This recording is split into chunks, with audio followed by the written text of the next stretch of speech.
रत्नागिरीतील चरमाला येथे झालेल्या भीषण अपघातात एक दुचाकीस्वाराचा मृत्यू झाला असून दुसरा गंभीर जखमी झाला आहे.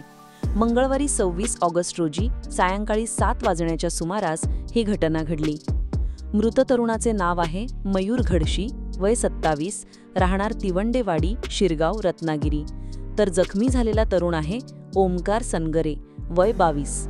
दोघेही दुचाकीवरून डी-मार्टमध्ये खरेदीसाठी जात असताना साळवी स्टॉप ते परटवणे मार्गावर MH08 AP 5648 या टेम्पोने त्यांच्या दुचाकीला जोराची धडक दिली. या धडकेत मयूर घडशी याचा जागीच मृत्यू झाला.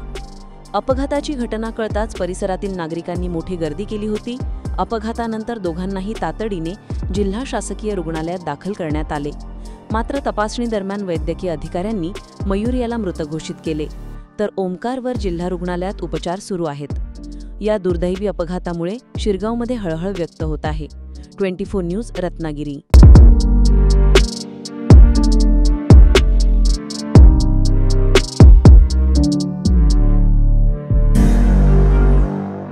अशाच नवनवीन घडामोडी पाहण्यासाठी 24 न्यूज चॅनलला आत्ताच सबस्क्राईब करा, शेअर करा आणि बेल आयकॉनला प्रेस करायला विसरू नका.